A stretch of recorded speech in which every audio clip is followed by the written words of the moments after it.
E aí pessoal, tudo bem? Vitor Aguiar falando, tá começando mais uma edição do Ações para Ficar de Olho, o programa do seu dinheiro, que a gente discute um pouco os papéis da bolsa, as teses de investimento, as empresas, e hoje, como vocês podem ver, a gente vai conversar um pouco sobre a Oi. Oi, que é uma das empresas preferidas do investidor pessoa física na bolsa, mas que ao mesmo tempo também é uma empresa que está em recuperação judicial desde 2016. Ou seja, um caso muito complexo, um caso cheio de particularidades e que, é claro, tem muita coisa para ser discutida e para ser entendida. Tanto é que hoje o vídeo ele vai ser um pouquinho diferente. A gente vai falar sim sobre tese de investimento, sobre preço de ações, etc. Mas o que eu proponho hoje é que a gente converse sobre 5 pontos que ajudam a entender o que vai ser o futuro da Oi. Porque a Oi, ao mesmo tempo que está em recuperação judicial, ela também está preocupada com o que vai acontecer daqui para frente, em 2022, 2023, 2024, 2025.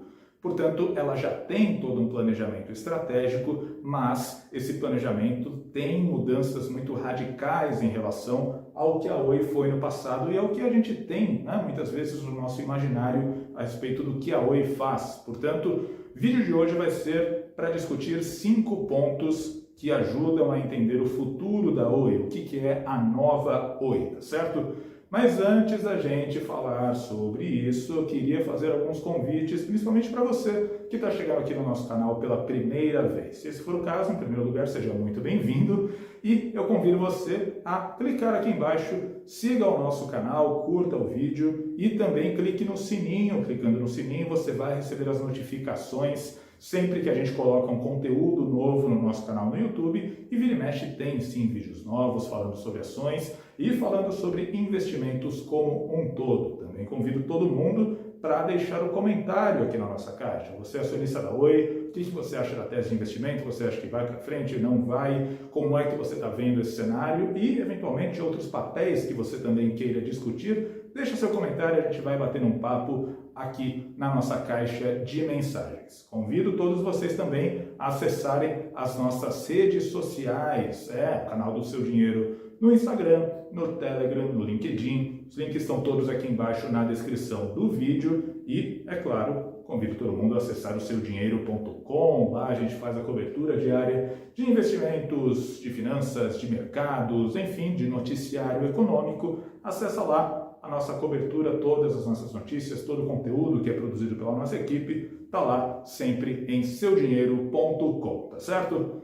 Bom, pessoal, vamos lá. Falar então sobre Oi, né? O que é a Oi, o que é o futuro da Oi, para onde é que vão as ações da Oi, né? As ações da Oi são relativamente baratas, ações ON na casa de R$ 1,10, ações PN na casa de R$ 1,70. Será que elas vão continuar subindo? Será que não vão? Para onde é que vai? Exatamente por isso a gente tem que entender o que é a nova Oi, qual é o futuro da Oi. Antes, só vamos fazer uma rápida recapitulação, porque é preciso entender de onde as coisas surgiram e para onde elas vão. Então vamos voltar para 2016.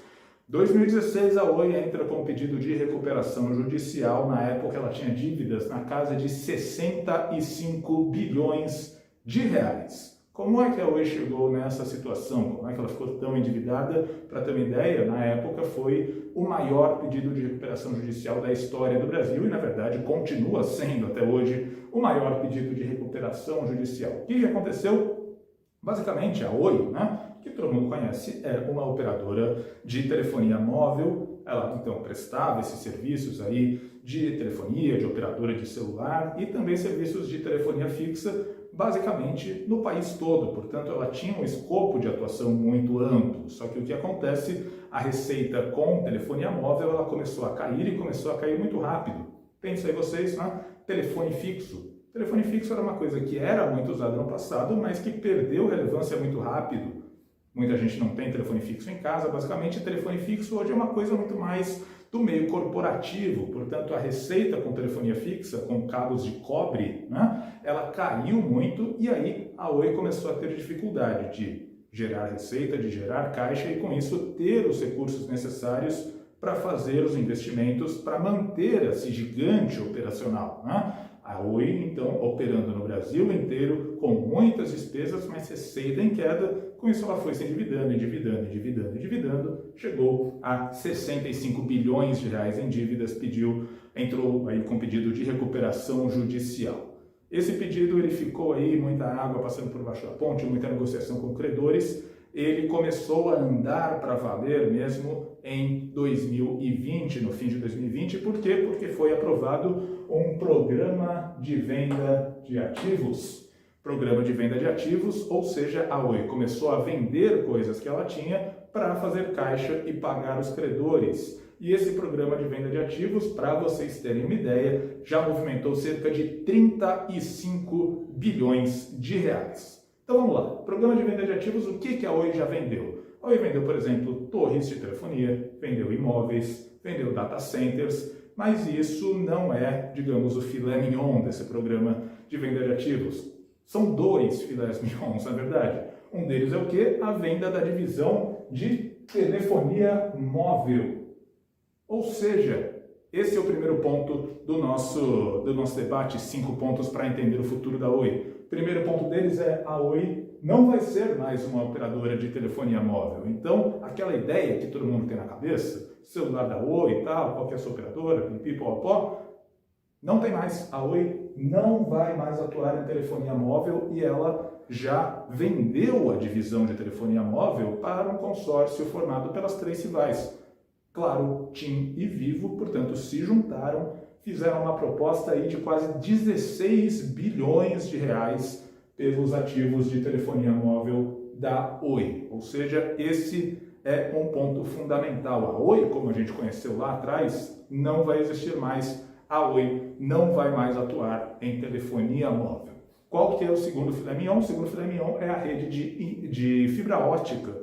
Vendeu aí já quase 58% da rede de fibra ótica, dos ativos de fibra ótica para o BTG Pactual, por um montante aí de quase 13 bilhões de reais. Portanto, muita coisa sendo vendida e conseguiu aí um volume muito grande de dinheiro para pagar os credores. E o ponto principal, a Oi não vai ser mais uma operadora de telefonia móvel. Dito isso, a gente vai para o ponto número 2 para entender o futuro da Oi, que é, ora essa, se a Oi não vai mais ser uma operadora de telefonia móvel, então que diabos vai fazer a Oi? A Oi, ela basicamente vai ter um foco que é a prestação de serviços de internet banda larga ultra rápida, ou seja, a prestação de serviços de conectividade, serviços de internet de velocidade muito elevada, basicamente internet via fibra ótica, ou seja, a conexão na sua casa, a internet da sua casa pode ser Oi Fibra, a conexão da sua empresa pode ser Oi Fibra. Esse vai ser o novo foco da Oi, a prestação de serviços de conectividade banda larga ultra rápida e principalmente ali pensando na conexão para o consumidor final, ou seja, para o consumidor ali, para casas, para lares, eventualmente um pouco para empresas, mas principalmente para consumidores, digamos, pessoa física, entre aspas, né? Além disso, a Oi também vai ter uma participação na chamada Infraco, ou Vital, já foi batizado. Infraco era um nome provisório ali nos papéis da recuperação judicial. Na verdade, a empresa se chama Vital. O que é essa Vital? Como eu falei ali na parte da venda de ativos, a Oi vendeu 58% da Infraco, ou Vital, para o BTG Pactual por 13 bilhões de reais. Portanto, ela continua sendo dona de 42% dessa empresa. E o que faz essa empresa? Essa empresa, ela instala a infraestrutura de fibra ótica pelo país, ou seja, ela passa os cabos de fibra ótica e ela constrói aí esses ativos, essa infraestrutura mesmo de fibra ótica que permite a conexão e os serviços de internet super rápida, ou seja, a Oi, ao mesmo tempo que ela tem os serviços, ela presta o serviço de conectividade, ela também tem participação numa empresa que instala os cabos de fibra ótica. Isso pode ser um pouco confuso, eu gosto de fazer uma analogia que é, por exemplo, pensa numa ferrovia, né? Ferrovia é uma coisa cara, construir uma ferrovia é uma coisa muito cara, então, enfim, algumas empresas, né, fazem ali os trilhos, só que, veja bem, não é porque uma empresa fez o trilho que só os trens dela vão circular por ali. Outras empresas também podem usar esses trilhos, e na verdade outras empresas vão usar esses trilhos, é de interesse da empresa que construiu a ferrovia que outros trens também circulem por lá. Ou seja, uma coisa é a infraestrutura, outra coisa é a prestação de serviço. A Oi atua nos dois. E na verdade, como a rede de fibra ótica que vai ser passada pela Infraco ou pela Vital, ela pode ser usada, digamos, também pela Vivo, pode ser usada pela Claro, pela TIM, ela é chamada de rede neutra. Ou seja, a Oi pode usar, os competidores também podem usar, competidores locais podem usar. Claro que quem usa a infraestrutura paga ali alguma taxa, então a Oi tem a atuação nas duas pontas, tanto na construção da infraestrutura quanto na prestação de serviços. Qual que é a importância desse negócio? Importância muito grande. A própria Oi já deu algumas projeções de que o EBITDA da Infraco em 2025 é estimado aí em 5 bilhões e 400 milhões de reais, ou seja, uma empresa que tem um potencial de crescimento muito grande, porque neste ano, por exemplo, a Infraco vai ter um EBITDA de 1 bilhão e 100 milhões de reais, portanto, isso dá uma taxa de crescimento composto aí de quase 50% ao ano. Uma empresa que vai crescendo rápido e, claro, surge a pergunta, se é uma empresa tão boa, por que é que a Oi vendeu aí 58% dela para o BTG? Basicamente porque o BTG é um parceiro com bastante dinheiro, um parceiro que vai conseguir fazer os investimentos necessários para a expansão rápida da Infraco e para que a rede de fibra ótica consiga aí alcançar uma capilaridade muito grande no país. Isso precisa de muito investimento. O BTG é um parceiro estratégico que vai fornecer o dinheiro necessário para isso, tá certo? Ok? Ponto 1, ponto 2, ponto 3, Infraco. Ponto 4 diz respeito exatamente à recuperação judicial. Como eu disse, Oi está em recuperação judicial ainda, a Oi ainda tem muitos compromissos com os credores, mas já tem mais ou menos uma data no horizonte para que a Oi deixe que o processo de recuperação judicial seja encerrado. A data é março de 2021. Por quê? Quem definiu essa data foi o juízo lá do Rio de Janeiro e tendo em mente que em março de 2021 o processo de venda de ativos em grande parte já vai estar concluído. Hoje, o processo de venda de ativos ele ainda está dependendo de algumas aprovações regulatórias. A venda da telefonia móvel para TIM, Claro e Vivo, ela ainda depende de aprovação do CADE e de alguns outros órgãos, e a venda da Infraco para o BTG ainda depende de aprovação da ANEEL, ou seja, ainda precisa de alguns sinais verdes das autoridades. Principalmente a venda da telefonia móvel. A venda da telefonia móvel ela é vista como um elemento central para os planos da Oi. Por quê? Porque o CADE ele já sinalizou que essa é uma transação complexa, porque é claro, são 4 grandes players dividindo aí os ativos de um deles que vai deixar o mercado, então essa é uma transação que depende de muita coisa. O CADE ainda está analisando, o mercado como um todo está de olho no que o CADE vai deliberar, porque se ele aprova sem ressalvas, aí o mercado de fato tende a ficar bastante otimista com a tese de investimento. Aí realmente o plano da Oi ele deslancha e ela recebe esse montante muito grande, quase 16 bilhões de reais. Portanto, o evento CADE e análise da venda de telefonia móvel é, sem dúvida nenhuma, o grande evento que está no curto prazo para a Oi, para o mercado e que pode mexer decisivamente com o preço das ações.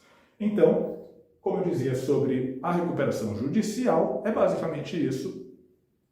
Prazo de março de 2021, tendo em conta que a venda de ativos até lá já deve ter sido totalmente aprovada, mas claro, vale ressaltar que o fim do processo de recuperação judicial não quer dizer que a Oi não tenha mais compromisso com os credores, Muitas vezes os contratos que são assinados, as renegociações de dívida dentro de uma recuperação judicial se estendem aí por anos e anos e anos, anos e anos de financiamento da dívida. Então, o que acontece? Ok, o processo em si, o acompanhamento jurídico, ele para, mas os compromissos com os credores continuam válidos até que, de fato, todos eles sejam liquidados. Então, né? Só essa ressalva é importante ter isso em mente. Quinto ponto, último ponto, a nova Oi. O que exatamente, então, vai emergir dessa nova Oi? Como eu falei, a nova Oi ela vai ter como foco os serviços de fibra ótica, serviços de internet de conectividade, principalmente para o consumidor final. Ela vai ter uma participação relevante na Infraco, que é a empresa que passa, que instala os cabos de fibra ótica, e ela também vai ter aí alguma geração de receita com a parte de atendimento ao cliente, de serviços de logística, serviços de manutenção. Dito isso, a própria Oi diz que ela, já com esse desenho, 42% da Infraco e tudo mais,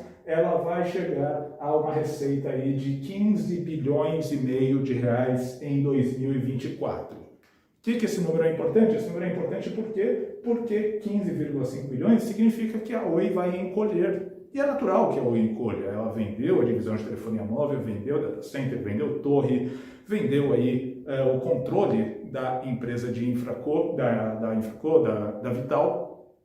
Por que eu digo isso? Porque, por exemplo, em 2020, a Oi teve uma receita aí da ordem de 18 bilhões de reais. Portanto, é muito importante que você, investidor, tenha isso em mente. A nova Oi vai ser uma empresa menor do que a Oi do passado era. Ou seja, aquelas cotações que a gente via dos papéis da Oi lá antes da recuperação judicial, elas refletiam uma base de ativos, um momento operacional, uma projeção para uma empresa que não existe mais. A nova Oi é essa empresa que vai emergir, que vai ser focada em serviços e infraestrutura de fibra ótica. E aí, quanto que vale essa nova empresa? Essa é a grande dúvida. No curtíssimo prazo, o que eu posso dizer é que os investidores e as ações certamente vão reagir de maneira muito intensa a qualquer sinalização do CAD quanto à venda da rede de telefonia móvel para TIM, para Vivo e para Claro. Esse é o grande divisor de águas no curtíssimo prazo e que pode fazer com que as ações deslanchem ou pode trazer alguma cautela extra para as ações, tanto as ONs quanto as PNs. Em termos de visão de analistas, quando a gente pega a ação PN, ou IBR3, tem 4 grandes casas que estão acompanhando o papel, sendo que 3 delas têm recomendação de compra e uma recomendação neutra. Mas isso, esse pouco número de casas analisando é muito porque elas estão em recuperação judicial e geralmente os bancos, as grandes casas de análise, elas acabam ficando um pouco fora das teses de investimento em ações com essa característica. Mas, dado que Oi é muito negociada e Oi tem um plano de recuperação que está em andamento, então já tem gente de olho e já tem gente apontando que tem sim um potencial muito grande de recuperação das ações, tá certo? Bom, pessoal, espero que vocês tenham gostado do vídeo, espero que tenha ficado claro. Qualquer dúvida, qualquer coisa, deixe seus comentários aqui na nossa caixa. Fala aí o que você está achando de hoje, o que você pensa da tese, se você acha que vai subir mais, até onde vai e tudo mais. Deixa aqui a sua mensagem e, de novo, convido vocês a seguirem o nosso canal, seguirem as nossas redes sociais e acessarem o seudinheiro.com, tá certo? Pessoal, super obrigado aqui pela audiência e a gente volta dentro de alguns dias com mais um vídeo aqui no Ações para Ficar de Olho, tá certo? Um abraço, gente, e até a próxima!